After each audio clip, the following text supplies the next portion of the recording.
Hi everyone, I hope you're having a great day. It's Penny again, and I'm here to share with you the next step for your project. If you made a llama with me last time, this is the chance that we get to make a paper mache paste with our flour and water and use torn up bits of newspaper to cover our llama in paper mache. And what happens when this paste dries with the newspaper is it makes a nice firm coating for our llama pinata. So one thing that's pretty important about paper mache is not wearing your nicest clothes. So I'm going to take these sleeves and roll them up to get them out of the way. But also I have a shirt that's kind of like a work shirt. Actually, it used to belong to my husband, but he said he didn't want it anymore, so I use this shirt as a kind of an apron or something to keep my, it's the same color as my other one. That's pretty funny, isn't it? I use this to keep the flour and water paste off my clothing. It doesn't really matter if you get it on your clothing because it washes out, but oh, I don't know, it's just easier sometimes to cover yourself with a smock or something, or a shirt. Okay, so we've got our flour in a bag and we've got a bowl and we've got some water nearby and something to stir our stuff with. So what we're going to do is we're going to take some of the flour, like I'm just going to do about half the bag, and this is the tricky part. This is the tricky part that is dependent on you and how you get a feel for this paste. What we really want here is, let me check my video for a second. Yeah, good. Okay, I just want to make sure you can see what I'm doing. So what we want here is enough water that when we pour it into the flour and mix it with something, in this case I just grabbed a fork, but anything will do, that when you mix it, that you don't want it to be super goopy. Right now that's like too goopy. You want to mix it in parts like this. So basically the consistency you're looking for is a paste that's a little bit like Elmer's glue, for instance, something like that, or school glue, or something like a really thick soup, like pea soup or broccoli and cheddar soup or something like that, something that's kind of thick.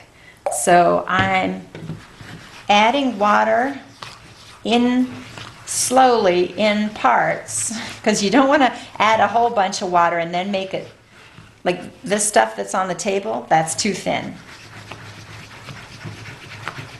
Okay, so that looks that looks horrible.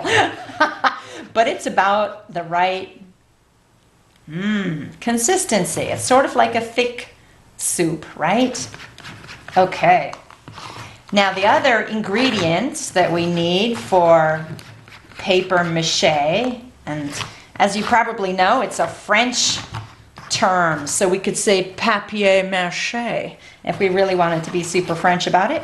Okay. So there you go. That's good. And I'm going to just put that aside.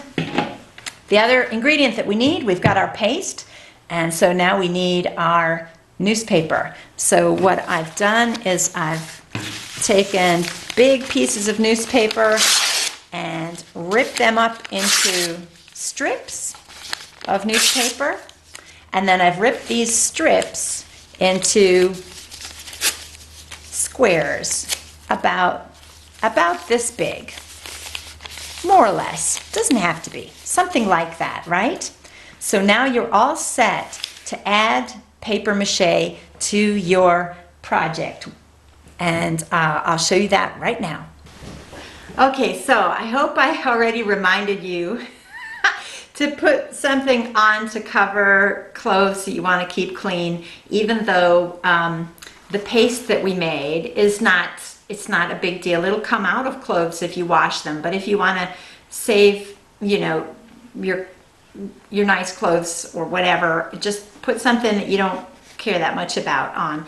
And definitely, definitely roll up your sleeves.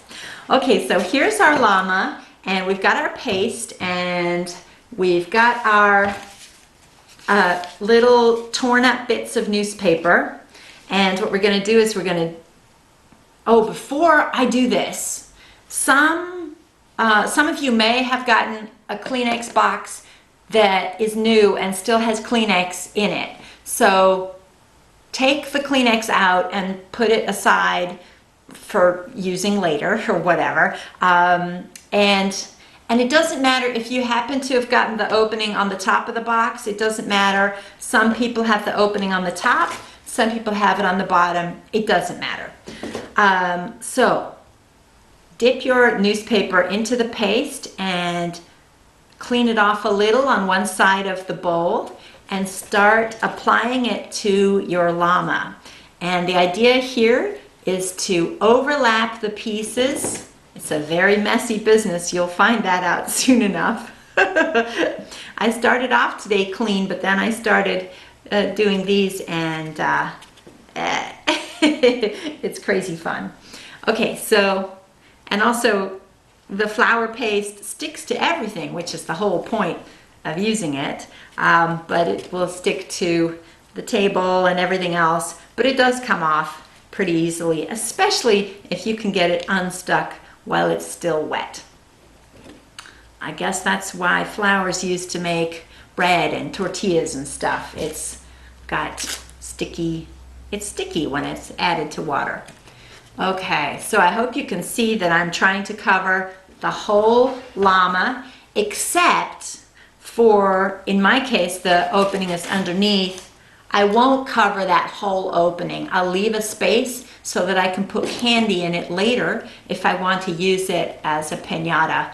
I'm not sure I will, because I don't always like to, you know, a pinata really gets destroyed to get the candy out. And I'm not sure that I won't want to keep this llama looking really pretty.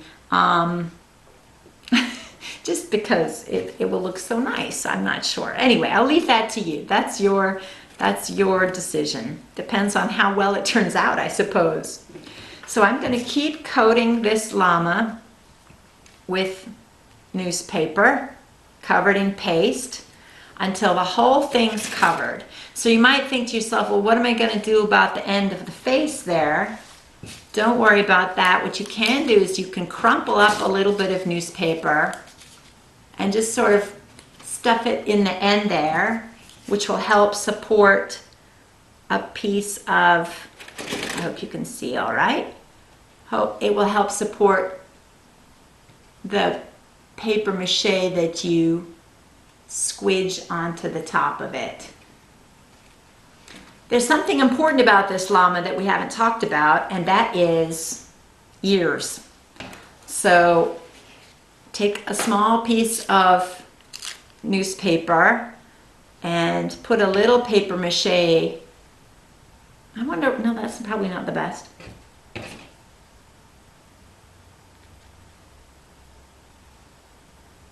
So there's one thing we haven't talked about with this llama, and that's ears. And I think what we're going to do is probably make them out of tissue paper, which is going to be what we work on for our third week.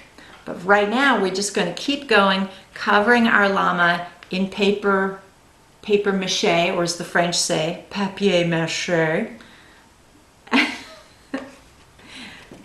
until it's all covered, that there's no cardboard showing. And I realize, of course, that this will be difficult to get to the underside of the llama while everything is wet. What I recommend is finishing the top sides and the legs, and then let it all dry. And then when it's dry, when it's all dry, the next day probably, turn it over and do the underside. And there was one more thing that I wanted to remind you about. What was it? Yes, so it'll take a little while to dry. Let's keep going for a sec. Oh, that's what it was. The thing that I wanted to remember to tell you is that the neck might get a little soggy when it's wet, and it might be that you need to prop it up so it doesn't fall off. So sometimes what I do when I'm leaving something to dry is I'll put it next to a wall like that, just with his little chin resting on the wall. It's good if you put a clean, dry piece of newspaper on the chin of the llama so it doesn't stick to your wall. But anyway, I do it like that so that the neck and the head don't get so heavy and wet that they fall off, because then we just have to tape it back on again. But it takes a fair bit of tape, but we can do that any which way. I'll help you. So rather than you're watching me do this whole llama, I'm going to show you at the end what it looks like, and hopefully you won't have any trouble with it. It is super fun and it's super messy, and just remember, wash your hands afterwards. Everything will be fine. Okay, so I think I've coated all the surfaces. Oh wait, I see one more. I knew that would happen. Just as I'm sitting here talking about it, there's one more. Okay. I think this pinata is almost ready to be set aside to dry. Just have one more look over yours and see if there's any of the underneath cardboard showing, and you can cover it with a little more papier-mâché. So you can see I've coated the face, all the neck, especially where we had the tape making the join there. A lot more here because this is where the tape is holding the neck and the head to the main body. And I covered the legs too. So don't forget, when this dries, and if it's starting to look like the head and the neck are going to sag, put them against a wall or something and put a little piece of newspaper between the face and the wall so that your llama doesn't stick to your wall. Once that's all dry, the next day, then turn him onto his side and do the bits that you missed. The bottom of the hoofs, for instance, if you want to do that, and cover a little bit in here, but leave a little gap in case you want to put candy in there. It'll give you a chance to make sure you've done the legs properly too. Enjoy, and I'll see you next time when we decorate our dry papier-mâché animals and make them beautiful and colorful. Have a great day.